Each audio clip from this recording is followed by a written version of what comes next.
Atrial സിസ്റ്റോള്, മുകളിലത്തെ 2 അറകൾ ചുരുങ്ങുന്നത്.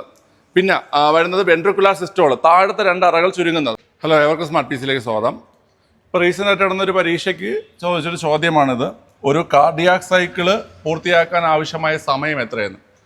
ഒരു cardiac cycle പൂർത്തിയാക്കാൻ ആവശ്യമായ സമയം 0.8 സെക്കൻഡാണ്. 0.8 സെക്കൻഡാണ് ഒരു കാർഡിയാക് സൈക്കിള് പൂർത്തിയാക്കാൻ ആവശ്യമായിട്ടുള്ള സമയം. ഈ കാർഡിയാക് സൈക്കിൾ തന്നെയാണ് നമ്മുടെ ഹാർട്ട് ബീറ്റ് എന്ന് പറയുന്നത്. രണ്ടും സെയിം തന്നെയാണ് കേട്ടോ. ഈ ഹാർട്ട് ബീറ്റ് തന്നെയാണ് എന്തെന്ന് പറയുന്നത്, കാർഡിയാക് സൈക്കിൾ എന്ന് പറയുന്നത്. നമുക്ക് ഹാർട്ട് ബീറ്റ് എങ്ങനെയാണ്, ഒരു മിനിറ്റിൽ ആവറേജ് ഹാർട്ട് ബീറ്റ് എങ്ങനെയാണ്? ഒരു മിനിറ്റിൽ ആവറേജ് ഹാർട്ട് ബീറ്റ് എന്ന് പറഞ്ഞു കഴിഞ്ഞാൽ 72 BPM ആണ് അല്ലേ? 72 BPM ആണ്. അതായത് 72 ബീറ്റ് പെർ മിനിറ്റ് ആണ് നമ്മുടെ ഹാർട്ട് ബീറ്റ് എന്ന് പറയുന്നത്, അതായത് ഹൃദയസ്പന്ദനം എന്ന് പറയുന്നത്.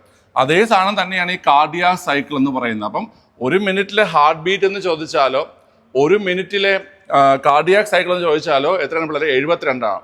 അപ്പം നമുക്ക് എങ്ങനെയാണ് ഈ 0.8 സെക്കൻഡ് വരുന്നതെന്ന് കേട്ട് കഴിഞ്ഞാൽ, ഒരു മിനിറ്റ് എന്ന് പറഞ്ഞാൽ നമുക്കറിയാം, ഒരു മിനിറ്റ് എന്ന് പറഞ്ഞാൽ 60 സെക്കൻഡ് അല്ലേ? 60 സെക്കൻഡ് അല്ലേ? അപ്പം 60 സെക്കൻഡിൽ എത്ര തവണ? 72 തവണ. അപ്പം 60/72 ആണ് നമുക്ക് ഈ 0.8 സെക്കൻഡ് എന്ന് കിട്ടുന്നത്. ഓക്കെ അല്ലേ? അപ്പം നിങ്ങൾ പഠിക്കേണ്ട 4 ചോദ്യങ്ങൾ എന്ന് വെച്ച് കഴിഞ്ഞാൽ, ഒരു മിനിറ്റിലെ ഹാർട്ട് ബീറ്റിൻ്റെ എണ്ണം എത്രയാണ്? 72 ആണ്. ഒരു മിനിറ്റിലെ കാർഡിയാക് സൈക്കിളിൻ്റെ എണ്ണം എത്രയാണ്? 72 ആണ്. ഒരു കാർഡിയാക് സൈക്കിളിന് ആവശ്യമായ സമയം എത്രയാണ്? അത് 0.8 സെക്കൻഡാണ്.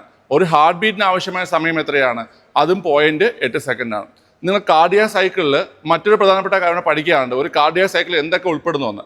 ഒരു കാർഡിയാക് സൈക്കിളിൽ എന്തൊക്കെ ഉൾപ്പെടുന്നു കേട്ട് കഴിഞ്ഞാൽ നിങ്ങൾ നോക്കിയേ, joint diastole, atrial systole, ventricular സിസ്റ്റോള്.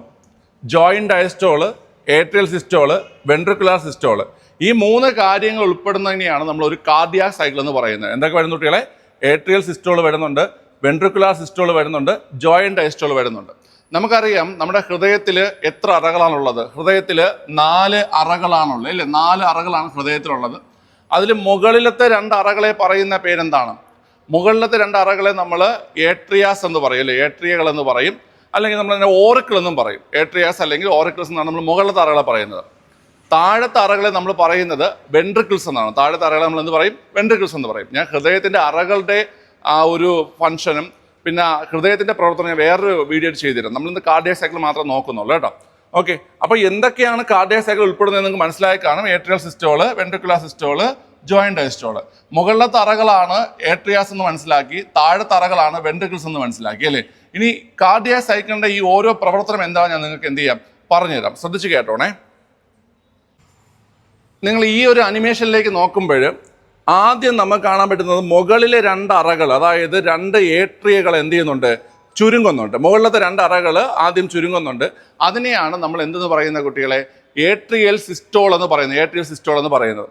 അതിനുശേഷം താഴത്തെ 2 അറകൾ ചുരുങ്ങുന്നത് നിങ്ങൾക്ക് കാണാൻ കഴിയും. താഴത്തെ 2 അറകൾ ചുരുങ്ങുന്നത് കാണാൻ കഴിയും. അതിനെയാണ് വെൻട്രിക്കുലാർ സിസ്റ്റോൾ എന്ന് പറയുന്നത്. അതിനുശേഷം 4 അറകളും ഒരുമിച്ച് വിശ്രമാവസ്ഥയിലേക്ക് വരുന്നത് നിങ്ങൾക്ക് കാണാൻ കഴിയും. അതിനെയാണ് ജോയിന്റ് ഡയസ്റ്റോൾ എന്ന് പറയുന്നത്. മുകളിലത്തെ 2 അറകൾ ചുരുങ്ങുന്നതിനെ ഏട്രിയൽ സിസ്റ്റോൾ എന്നും, താഴത്തെ 2 അറകൾ ചുരുങ്ങുന്നതിനെ വെൻട്രിക്കുലാർ സിസ്റ്റോൾ എന്നും, ഇനി 4 അറകളും ഒരുമിച്ച് വിശ്രമാവസ്ഥയിലേക്ക് വരുന്നതിനെ ജോയിന്റ് ഡയസ്റ്റോൾ എന്നാണ് പറയുന്നത്. അപ്പോൾ ഈ 3 കാര്യങ്ങളും ചേരുന്നതാണ്. ഈ 3 കാര്യങ്ങളും ചേരുന്നതാണ് എന്ത് കുട്ടികളെ? ഒരു കാർഡിയാക് സൈക്കിൾ. അപ്പോൾ എന്തൊക്കെയാണ് വരുന്നത് കാർഡിയാക് സൈക്കിളിൽ? ഏട്രിയൽ സിസ്റ്റോള്, മുകളിലത്തെ 2 അറകൾ ചുരുങ്ങുന്നത്. പിന്നെ വരുന്നത് വെൻട്രിക്കുലാർ സിസ്റ്റോള്, താഴത്തെ 2 അറകൾ ചുരുങ്ങുന്നത്. ജോയിന്റ് ഡയസ്റ്റോള്, ഇത് എല്ലാ അറകളും 4 അറകളും ഒരുമിച്ച് വിശ്രമാവസ്ഥയിലേക്ക് വരുന്നതിനാണ് എന്ത് പറയുന്നത്? ജോയിന്റ് ഡയസ്റ്റോൾ എന്ന് പറയുന്നത്. ക്ലിയർ ആണ്? അപ്പോൾ ഇത്രയാണ് നമ്മൾ ഒരു കാർഡിയാക് സൈക്കിൾ എന്ന് പറയുന്നത്. ഇനി ഇതിൽ നടക്കുന്ന പ്രവർത്തനങ്ങൾ ഞാൻ ഹാർട്ടിൻ്റെ പ്രവർത്തനം ഉണ്ടെങ്കിൽ വേറൊരു വീഡിയോ എന്ത് ചെയ്യാം ചെയ്തുതരാം. അപ്പോൾ ആ ഒരു വീഡിയോ നിങ്ങൾ നോക്കിയാൽ മതി. അപ്പോൾ നിങ്ങൾക്ക് കൂടുതൽ ഡീറ്റെയിൽ ആയിട്ട് എന്ത് ചെയ്യാൻ പറ്റും മനസ്സിലാക്കാൻ പറ്റും. ഞാൻ നാളെ തന്നെ അത് ചെയ്തു തരാം, ഹാർട്ടിൻ്റെ പ്രവർത്തനം കേട്ടോ. അപ്പോൾ ഇത് നിങ്ങൾക്ക് മനസ്സിലായി എന്താണ് കാർഡിയാക് സൈക്കിൾ എന്ന്. കാർഡിയാക് സൈക്കിൾ എന്ന് പറഞ്ഞു കഴിഞ്ഞാൽ ഹാർട്ട് ബീറ്റ് തന്നെയാണ് കാർഡിയാക് സൈക്കിൾ. ഒരു മിനിറ്റിൽ 72 കാർഡിയാക് സൈക്കിൾ അല്ലെങ്കിൽ 72 ഹാർട്ട് ബീറ്റാണുള്ളത്. ഒരു ഹാർട്ട് ബീറ്റിന് ആവശ്യമായിട്ടുള്ള സമയം അല്ലെങ്കിൽ ഒരു കാർഡിയാക് സൈക്കിളിന് ആവശ്യമായിട്ടുള്ള സമയം എന്ന് പറഞ്ഞാൽ 0.8 സെക്കൻഡാണ്. അത് നമ്മൾ മനസ്സിലാക്കി. പിന്നെ ഒരു കാർഡിയാക് സൈക്കിളിൽ ഉൾപ്പെടുന്ന ഘട്ടങ്ങൾ ഏതൊക്കെയെന്ന് കേട്ട് കഴിഞ്ഞാൽ ഏട്രിയൽ സിസ്റ്റോള്, മുകളിലത്തെ 2 അറകൾ ചുരുങ്ങുന്നത്. വെൻട്രിക്കുലാർ സിസ്റ്റോള്, താഴത്തെ അറകൾ ചുരുങ്ങുന്നത്. ഇനി ജോയിന്റ് ഡയസ്റ്റോള്, 4 അറകളും ഒരുമിച്ച് എന്ത് ചെയ്യുന്ന കുട്ടികളെ വിശ്രമാവസ്ഥയിലേക്ക് വരുന്നതിനാണ് ജോയിന്റ് ഡയസ്റ്റോൾ എന്ന് പറയുന്നത്. ഓക്കെ, അപ്പോൾ ആ ഒരു കാര്യം പഠിച്ചോണം. അപ്പോൾ ഇതൊക്കെ പുതിയ SCRT എന്നുള്ള കാര്യങ്ങളായതുകൊണ്ട് തന്നെ നിങ്ങൾക്ക് ചോദിക്കാനുള്ള ചാൻസ് വളരെ കൂടുതലാണ് കേട്ടോ. ഓക്കെ, അപ്പോൾ മറക്കണ്ട, ഈ ഒരു ഈ ഒരു 3 കാര്യങ്ങൾ കേട്ടോ നിങ്ങൾ ചോദിക്കും എന്താണെന്നുള്ളത്. ഇനി ഇതിൽ നടക്കുന്ന പ്രവർത്തനങ്ങളുണ്ട്. ഇതിൽ നടക്കുന്ന പ്രവർത്തനങ്ങൾ ഈ ഹാർട്ടിന്റെ പ്രവർത്തനം പറഞ്ഞു തന്നിട്ട് ഞാൻ നിങ്ങൾക്ക് എന്ത് ചെയ്യാം അത് പറഞ്ഞുതരാം. അപ്പോൾ മറക്കണ്ട, ഹൃദയത്തിലെ അറകളുടെ എണ്ണം 4 ആണ്.